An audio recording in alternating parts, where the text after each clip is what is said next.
स्वागत नमस्कार। कैसे हैं आप लोग? ठीक है। बंगाल में चुनाव आ रहा है और देश में दो विचारधाराओं के बीच में लड़ाई हो रही है। एक तरफ कांग्रेस पार्टी संविधान, एकता और भाईचारा, और दूसरी तरफ बीजेपी आरएसएस नफरत, हिंसा और अहंकार। इन दोनों के बीच में लड़ाई हो रही है। आप जानते हो कि देश में जहां भी नरेंद्र मोदी जाते हैं, जहां भी आरएसएस के लोग जाते हैं, बीजेपी के लोग जाते हैं, वो सिर्फ नफरत फैलाने का काम करते हैं। एक धर्म को दूसरे धर्म से लड़ाते हैं, एक जात को दूसरी जात से लड़ाते हैं, लोगों को डराते हैं।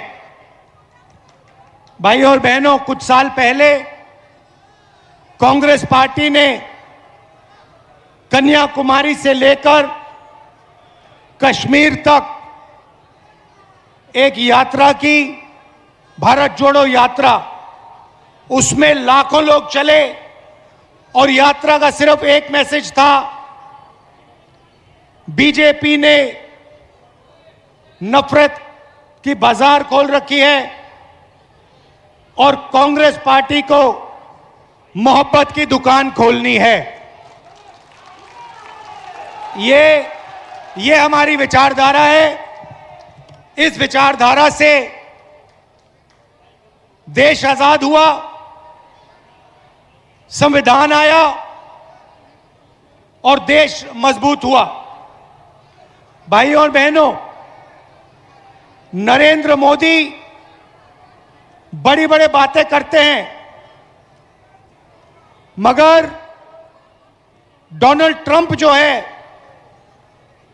अमेरिका का राष्ट्रपति, वो नरेंद्र मोदी को पूरी तरह कंट्रोल करता है। पता नहीं आपने देखा या नहीं, लोकसभा में डिबेट हुई, मैंने नरेंद्र मोदी के बारे में 2-3 चीजें कही और नरेंद्र मोदी डर के लोकसभा से भाग गया।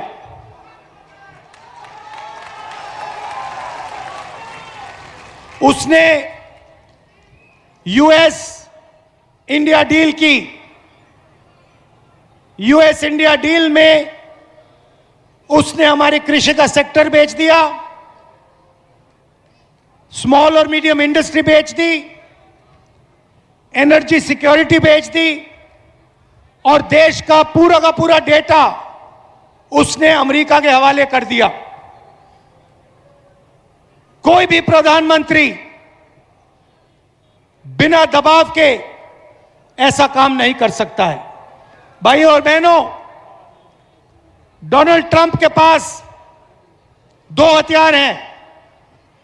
पहला हथियार, नाम आपने सुना होगा, एप्स्टीन, जिसमें नरेंद्र मोदी का पूरा चरित्र जो है, इमेज जो है, उसका जवाब एप्स्टीन फाइल में पड़ा हुआ है। और डोनाल्ड ट्रंप जानता है कि जिस दिन उसने एप्स्टीन फाइल्स खोल दी, उस दिन नरेंद्र मोदी खत्म हो जाएगा।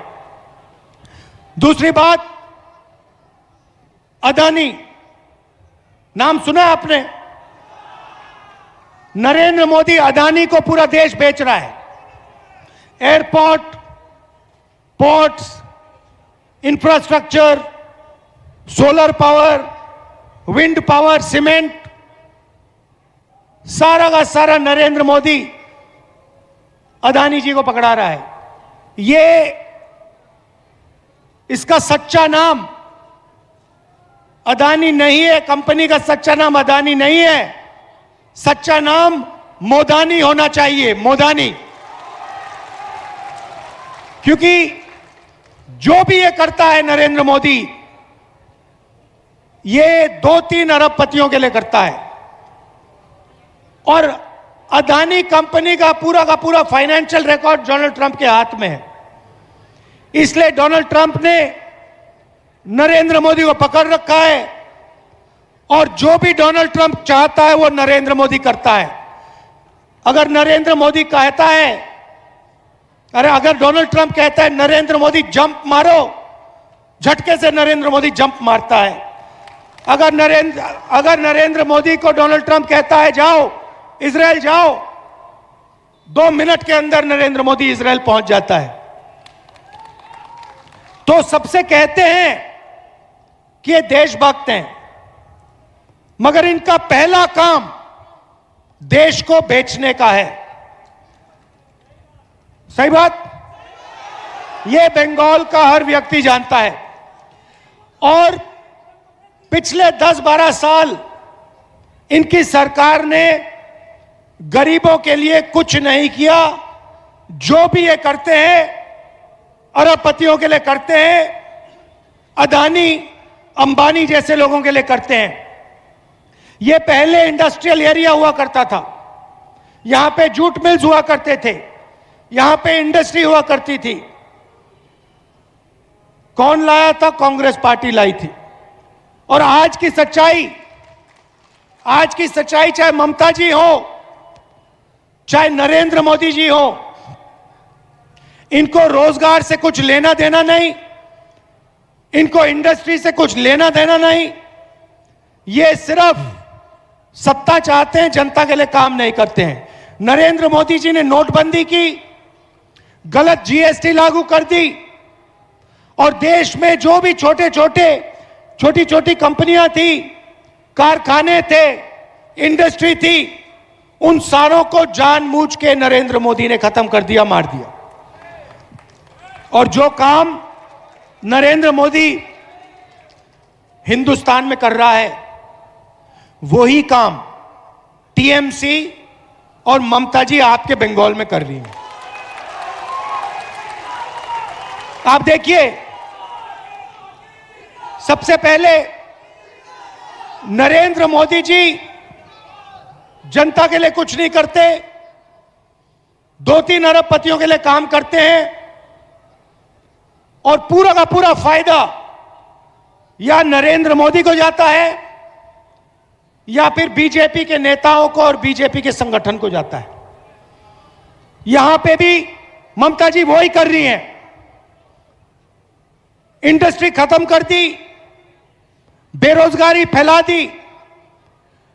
बंगाल में किसी को रोजगार चाहिए तो फिर कोई ना कोई रिश्तेदारी टीएमसी में होनी पड़ेगी, नहीं तो नहीं मिलने वाला। वो पूरा का पूरा काम टीएमसी के गुंडों के लिए, टीएमसी के लोगों के लिए करती हैं और जनता को कोई भी मदद नहीं करती। यहां पे पहले एम्बेसडर कार बनती थी, हिंदुस्तान मोटर्स की फैक्ट्रियां थी, यहां पे इंडस्ट्री का सेंटर था, सिर्फ कलकत्ता नहीं बंगाल। और उस सारे के सारे को पहले लेफ्ट फ्रंट ने और उसके बाद ममता जी ने खत्म कर दिया है। भाइयों और बहनों, कहना नहीं चाहिए, मगर अगर नरेंद्र मोदी जी भ्रष्टाचार करते हैं तो ममता जी भी उनसे कम नहीं है। आप देखिए, टीएमसी पार्टी ने शारदा चिट फंड स्कैम किया, रोज वैली चिट फंड स्कैम किया। शारदा स्कैम में 1900 करोड़ रुपए, 19,000 करोड़ रुपए जनता से चोरी किए। रोज वैली चिट फंड में 6,600 करोड़ रुपए चोरी किए। कोल स्मगलिंग स्कैम किया, इलीगल माइनिंग करते हैं और गुंडा टैक्स पूरे बंगाल पे उनका लगता है। और जो हिंसा नरेंद्र मोदी जी बाकी हिंदुस्तान में करते हैं, वैसी ही हिंसा टीएमसी के गुंडे कांग्रेस पार्टी के लोगों के खिलाफ करते हैं, हमारे लोगों को मारते हैं। ममता जी ने बंगाल से वायदा किया था कि 5 लाख लोगों को वो रोजगार देंगी। 2021 में यह वायदा किया था ममता जी ने, आपको क्या रोजगार दिया? यहां पे कोई है जिसको ममता जी ने रोजगार दिया है? बिल्कुल नहीं। 84 लाख बेरोजगार युवा ने अप्लाई किया है अनएम्प्लॉयमेंट अलाउंस के लिए। यह बंगाल की सच्चाई है। आप पहले देश को रास्ता दिखाते थे, आजादी की लड़ाई में आप सबसे आगे थे, अंग्रेजों से लड़ने में आप सबसे आगे थे, इंडस्ट्रियल सेंटर माना जाता था बंगाल, वो सब खत्म हो गया। और ममता जी ने आपके लिए पिछले सालों में कुछ नहीं किया। महिलाओं के पर अत्याचार की बात करें तो नरेंद्र मोदी की पार्टी करती है, उनके एमएलए, उनके एमपीज महिलाओं पर अत्याचार करते हैं। और यहां पे बंगाल में RG Kar rape and murder case हुआ। जिन्होंने यह काम किया, सरकार ने उनकी रक्षा की और कोई अकाउंटेबिलिटी नहीं है।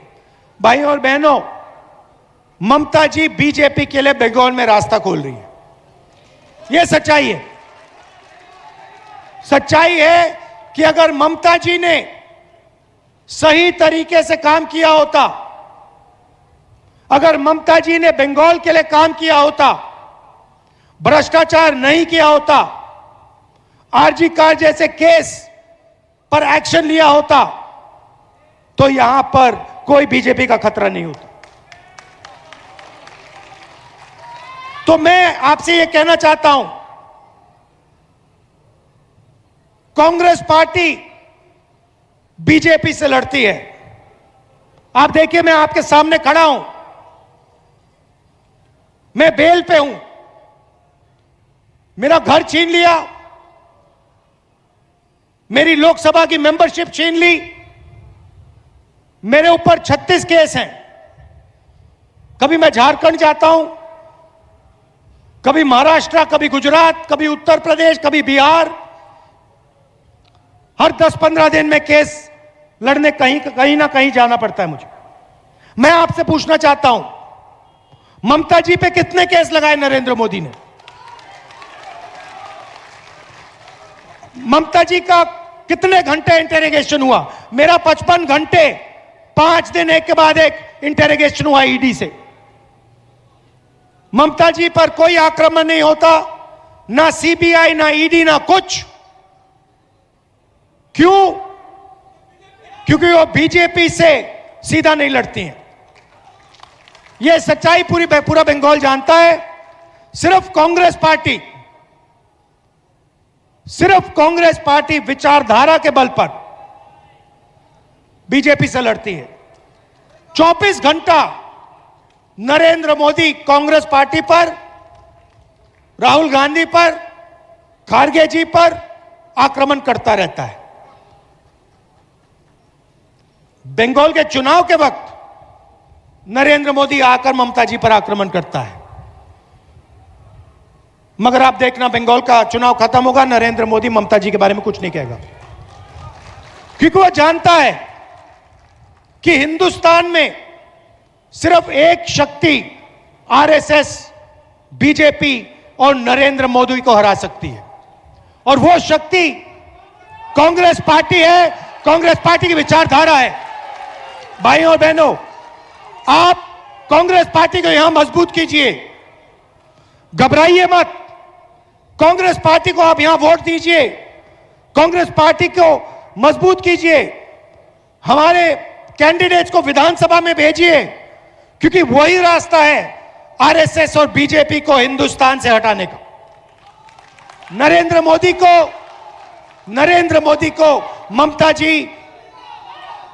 ममता जी की पार्टी नरेंद्र मोदी को हिंदुस्तान में नहीं हरा सकती है। नरेंद्र मोदी यह बात जानता है। नरेंद्र मोदी को असली खतरा कांग्रेस पार्टी और कांग्रेस पार्टी की विचारधारा से। यह मैसेज आपको देना चाहता था। कांग्रेस पार्टी को आप पूरा समर्थन दीजिए, दिल से समर्थन दीजिए, कांग्रेस पार्टी की विचारधारा की रक्षा कीजिए, कांग्रेस पार्टी की विचारधारा से जुड़िए और फिर देखिए हम बीजेपी का क्या करते हैं। हम चाहते हैं कि बंगाल एक बार फिर देश को रास्ता दिखाए। हम चाहते हैं कि एक बार फिर बंगाल हिंदुस्तान का इंडस्ट्रियल सेंटर बने। हम चाहते हैं कि एक बार फिर बंगाल में बेरोजगारी खत्म हो। इसीलिए आप कांग्रेस पार्टी को समर्थन दीजिए। यहां पे शुभांकर जी हैं, आइए जरा। ये पूरे दम से लड़ते हैं, बीजेपी के खिलाफ लड़ते हैं। इनका पूरा समर्थन कीजिए, इनको जिताइए और कांग्रेस पार्टी की यहां